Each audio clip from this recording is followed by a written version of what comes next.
So in my previous videos going over Druid builds for Season 11, I went over different variants of a pulverized Druid, which is still the strongest Druid build in the game, even for Season 11, but that means we can start looking at builds that are also still really strong, but also play a lot different. We'll just give you some variety, and some of them may just be a lot more fun to play because a pulverized Druid is pretty simple. And in this video, we're going to be going over Shred Druid build, and more specifically, a Grizzly Rage Shred build.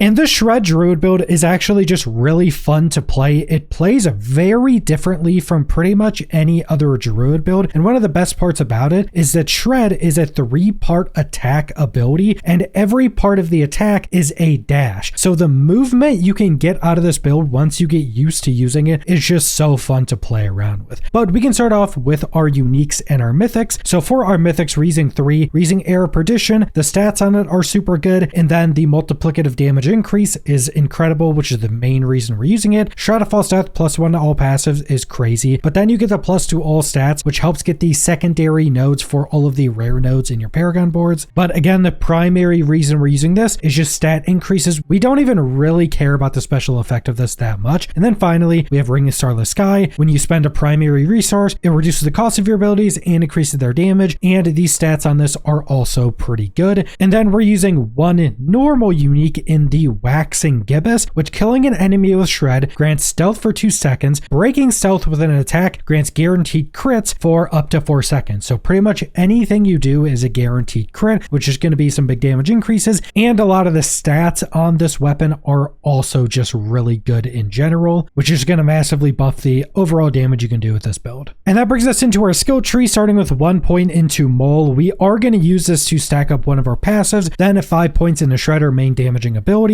Upgrade 1, Shred gains attack speed and heals for any enemy struck, so a lot of healing through that. And then Primal Shred, Shred's additional attack also performs a dash, so again, all of your attacks in this are dash, and the critical damage is increased by 30%. Then we're going 1 point in Earthen Bulwark. You can actually take some points out of other areas and put more points into this if you want, but then Upgrade 1 makes us unstoppable. Upgrade 2 gives us Fortify, so just a big defensive. And I did mention that this is a Grizzly Rage build, and you can't use this in Grizzly Rage, but once we get to Grizzly Rage, we'll go over why this is actually used. 5 points into Cyclone Armor, which is non-physical damage reduction. Upgrade 1, it makes enemies vulnerable, which we really don't care about. But upgrade 2, when we use this, it pulls all enemies in, which is super nice for this build. If you can stack everything up with this build, you can kill everything very easily. Then we have Blood Howl, which is just a big heal. Upgrade 1 reduces the cooldown on kills or just hitting a boss. And then upgrade 2, you generate 20 Spirit, which can be helpful in certain circumstances, but then you deal increased damage while in Werewolf, so just a big damage increase. Then we're going all the way down, 5 points into Grizzly Rage, just a big buff for a lot of things. Actually, one of the main reasons you're taking this is because of one of the legendary aspects that gives us a massive damage boost that's stacking, and we keep that once we're out of Grizzly Rage. Upgrade 1 makes us unstoppable. Upgrade 2 gives us a lot of Fortify per second. Now in this build, and because of how Grizzly Rage works now, you can't stay in Grizzly Rage 100% of the time anymore, so we're actually not in Grizzly Rage like half the time. You can still go in it, but depending on the content you're doing, you can actually stay out of it and still be getting a lot of the benefit of Grizzly Rage, but be getting other benefits, because when we're not in Grizzly Rage, we can use Cyclone Armor to pull everything in and use Earthen Bulwark for unstoppable and more defenses. We're actually quite strong being in and out of Grizzly Rage. But then that brings us into our passives. 1 into Heart of the Wild to get 3 into Wild Impulse. Your core skills cost more but deal more damage. We have 2 points into just increased movement speed while in Werewolf. You can also remove these depending on what else is on your gear and just put them in more defensives or more damage increases. So this is more of just shoring up your movement speed. Then we have 3 into Intrinsic Fortitude for more resistances, 3 into Vigilance for damage reduction after using a defensive, 3 into Backlash for damage increase after using a defensive. And because of our 3 defensives and how Bloodhound works, you can pretty much have these up 100% of the time. 3 into Feral Aptitude, increased damage while healthy, more damage while above 100% move speed. 1 into Charge Atmosphere, which just procs random lightning bolts. So we can get 3 into Electric Shock, which is a lucky hit that has a chance for lightning to immobilize enemies. But we have other ways to immobilize, and if they're immobilized, we deal a ton more lightning damage to them, and we actually deal a decent bit of lightning damage. And then we have 1 point in Bad Omen, which is a lucky hit up to a 30% chance when dealing damage to a vulnerable or immobilized immobilize enemy, we just send out more lightning bolts, and we just do more lightning bolts when we immobilize or stun, so just some additional damage. 1 point into neurotoxin, so we poison enemies, it slows them. 3 into toxic claws for increased poison damage, and this is doubled when in werewolf, so this is an absurd multiplicative damage increase. Then 3 into envenom for more critical strike damage against poison enemies. Then we have 3 into defiance for increased damage to elites. 3 into natural disaster, so your storm skills deal increased damage to CC'd enemies, so again more damage to immobilize. Then we have 3 into quick shift, which is a stacking damage buff when we go into different animal forms. This is why we take maul, so we maul, shred, maul, shred, maul, shred until you have 6 stacks. Then when you're in an animal form, the duration doesn't go down. Heightened senses, when we go into werebear, get damage reduction, and werewolf gain increased movement speed. These will stay when you're in any animal form. Then lupine ferocity, every third werewolf skill critically hits, and werewolf critical hits deal increased damage. So we don't really care about the crit in this, but we just get massively increased critical strike damage.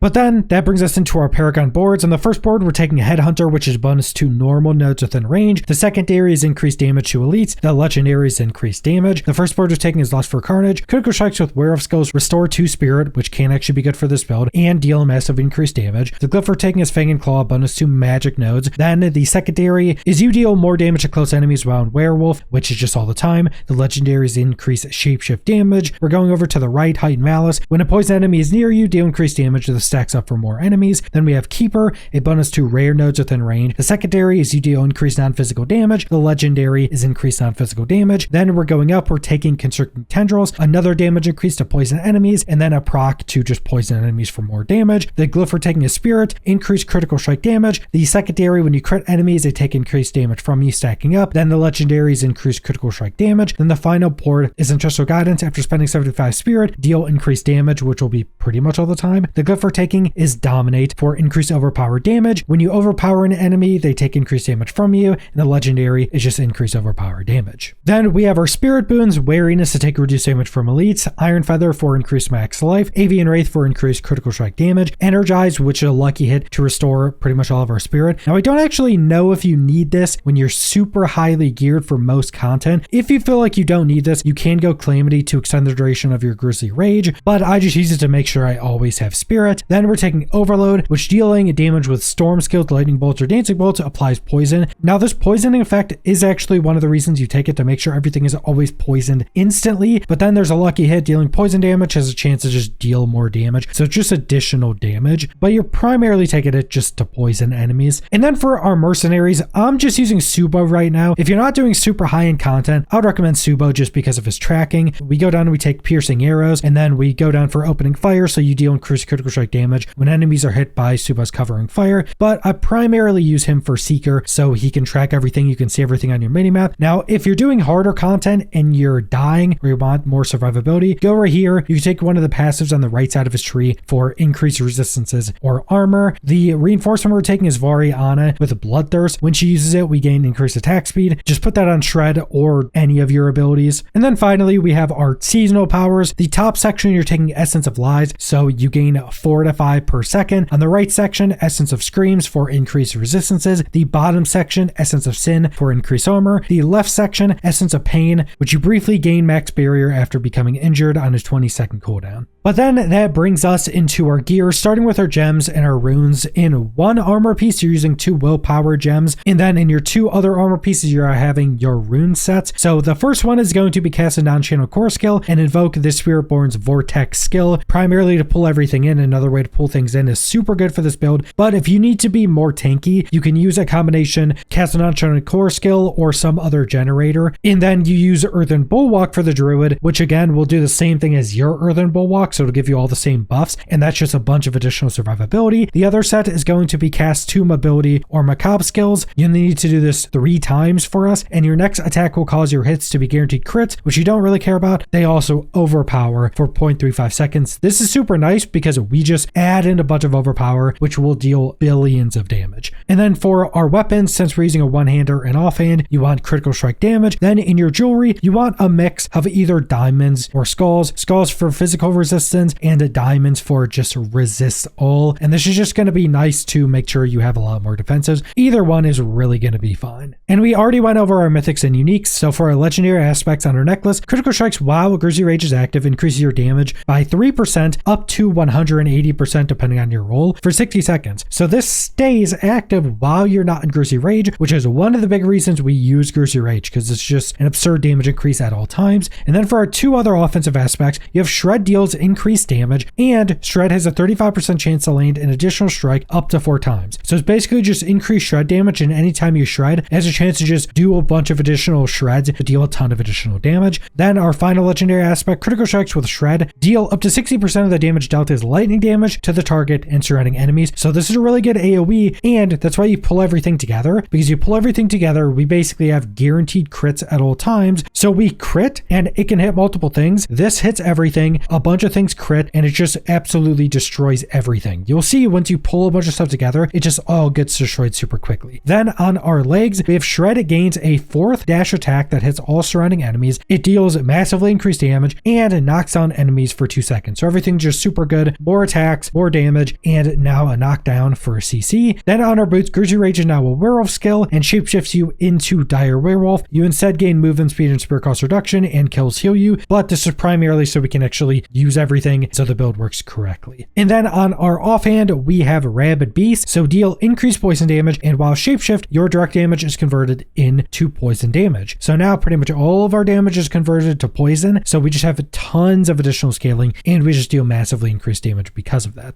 And you'll be able to look in a build planner to find all the different stat rolls I'm going for, but two of the really important ones you're going to need is on your ring, you want the lucky hit chance to make enemies vulnerable. We do make enemies vulnerable when we use our Cyclone armor only on its active, but this pretty much just causes everything to be vulnerable at all times. And when we are in Grizzly Rage, we can't use our Cyclone armor. So you're going to want that on your ring. Then on your offhand, make sure you also get a tempering roll for chance for Shred to deal double damage. You do have this roll on your Wax and Gibbous for your main hand, but you want it on your offhand as well. And if you get the right rolls, you can actually get like 100%. I'm only around 10% off the 100%, but that's just massively increased damage. But that's pretty much the entirety of this Shred Druid build. This will allow you to do pretty much all the content in the game. You can very easily go farm the pit. You should be able to do the pit even at like pit tier 100 pretty easily. I've just been farming on pit tier 80s, and on that tier, I can just bounce around pack to pack to pack, going super fast through those. Super good for leveling up glyphs. Pretty much all the other content in the game is going to be super easy, and it is just a very fast and fun build because it being pretty unique to play compared to a lot of other Druid builds. But that's all I want to go over, so thanks for watching.